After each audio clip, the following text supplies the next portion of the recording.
This is Gilles Mancion. I wanted to come and say hello, to pull out a few cards, to make a few comments, to then comment on this painting behind me, and finish with a little song. First, we're going to see from our spirit guide, from the ascended plane, what is the guidance for today, coming from the higher plane, the settled plane, the inner plane. So the general message in terms of wisdom today is to understand our destiny. What is our destiny? Is to rise within the light. It is to become fulfilled, to become empowered, to live the best possible life, so that there is no other destiny possible. And what we need to understand is achievement. How do we achieve that? Well, in many senses, it's already planned, it's already there, it's already invisible. Everything is created within the psyche, and then things manifest. So it is just a matter of allowing it to manifest. What we need to do is limitation. It's understand and accept the limitation of time and space in order to be free from it. The more we are able to work within the limitation, the more we are able to break free of them as well. And the general message for us is life purpose. What is the meaning of life? What is your life purpose? Why did you come here? And so you already know, for there is already your intuition can always guide you in relationship to bring some meaningful insight. It is important to pay attention to the dreams and intuition, to all those little signs. Maybe they're just signs at first, but eventually they become ever so much more. But we can already ask for spirit to confirm their presence, to use the world as a mirror for the world. The whole universe is a mirror, for we were all created within the oneness of the One, and so that can never change. So that was a philosopher named Parmenides who believed motion and movement was impossible in the universe, because it was completely, everything was one, and impossible to change in that effect. And on the other side, you have Heraclit that believes that everything is always in change, in movement, and everything is always in transformation. And both of those philosophers were right. They were just looking in the quantum possibility. Those two things are just two opposite ends of the same coin, but they are all both aspects is true. In the law of one, all is one and one is all. We are all included within the one. Everything we do, we receive. And the fourth aspect is that everything is in eternal motion except God. The source does not change. So the angel one, the archangels are angels. They are spirit beings from a much higher planes, and they were created just above us to help us and assist us. But although they have free will, they never deviate from the path of light. And so they're always good advice, and although they're very, very sad or very difficult to, before we are able to attain the angelic realm, it is very difficult, very sad also. It is, but know your guardian angel, and many angels are always around you, even if you do not sense them, you do not feel them. They're very discreet, but they have also a lot of great sense of humor. They're very light. They're very.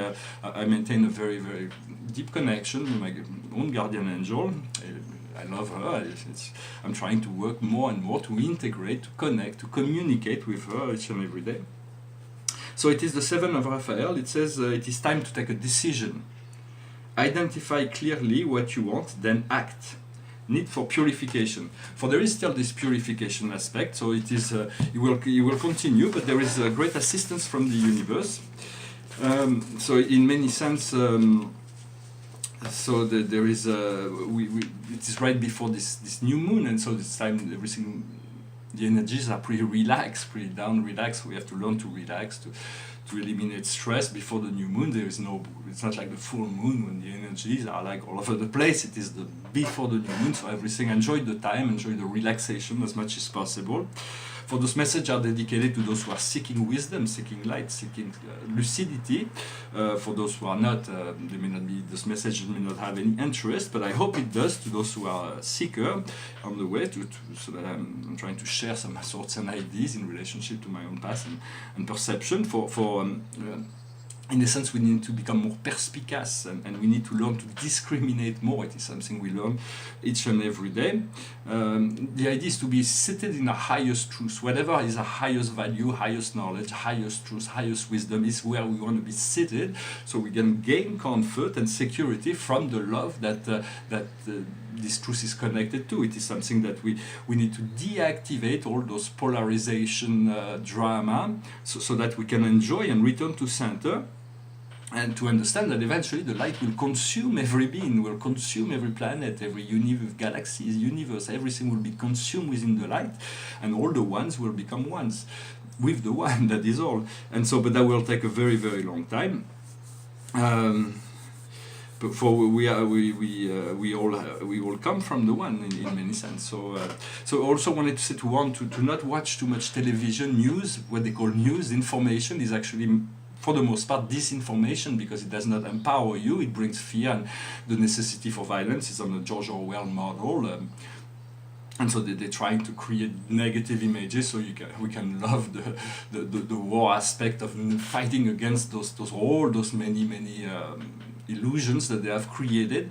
As we tune out as humanity tune out, disengage from those paths of violence and war, all those things will be deactivated, and peace will begin to anchor. For it is far we cannot be involving our mental activity within the fear or the war or those things, and achieve peace in the same time. We have to achieve peace, and then we bring the peace with us. But there is a great necessity for peace, and even on the political stage, we're going to see a lot more of that coming about in the months to come. There will be a great new avenue that will open up for many people who will be awakening to this higher truth, and in many sense there was the Christ that came, Joshua, that came in a message. I wanted to just forward his message, is to say, he was talking about the cities of light. Those are cities that come down from heaven, that in many sense that over the material planes, but which allows society to function. Right now it's on a smaller model, but there are big cities will be also coming into the age of light. And so in many sense it is a cities that works for all people. Every decision is made by the collective, and we work for the whole good of the whole. And he said something interesting. He says what's good for one person is good for everyone. For we are all different, but in a sense what is good in society for one person is good for everyone. Another thing I question about this message is that we will be returning to the land of Pandora. So Pandora was the first woman in Greek mythology. She was the beautiful woman. That was the first woman that was created. She who was given all and was beloved by all. So in many sense, she was an insatiable woman. But also she also had this box where she received this gift that she was recommended not to take, but she accepted it anyway when she came down to earth from Zeus. And all the gods have put all kinds of or terrible things inside the box, and so but she opened it, and then all those great famine and illness and all those things came all over the world. But then what happened is that she kept the hope inside the box. So whether, no matter how much the life can show us in terms of negatives, it was just a preparation for the millenniums to come in terms of through the dark ages. No matter how, to keep the hope inside, no matter what, you can overcome all things. But in many sense, we are already in the golden age. If we make it so, we will see it manifest around us, to understand that as you move into this more empowered, more connected reality, the whole of life will have to adapt to serve that higher power that comes from within us. I hope this message was interesting for you. I wanted to speak very briefly of this painting. It is a very unusual painting. It's Saint-Gilles-Mansillon, 2012-2014. And there are many concepts and aspects that I've never used in one painting before, which is unusual. For this is the symbol of the central universe and the 21 satellites of paradise. So in essence, in my paintings, this would represent paradise. But here we have Mother Earth.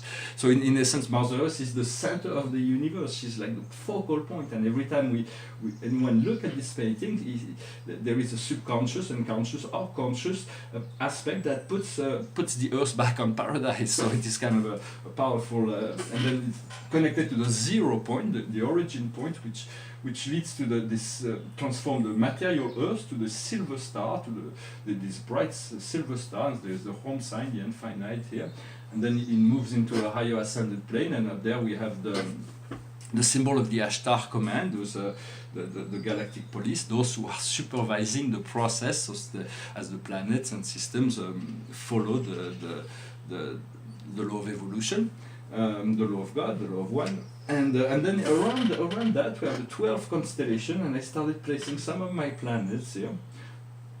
This is in my chart, astrological chart, so it is very personal. It's an unusual painting, but I kind of enjoy it. It's very dynamic. I'm going to finish with a little song. It's an old song. It was the Turtle originally, but myself I discovered it in a Frank Zappa album called Fillmorist. It was a concert. It goes like this.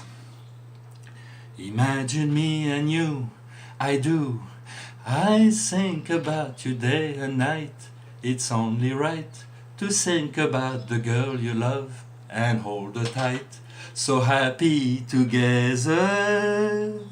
If I should call you up, invest a dime, and you say you belong to me, and ease my mind, imagine how the world could be so very fine, so happy together. I can't see me loving nobody but you for all my life. When you're with me, baby, the sky will be blue for all my life.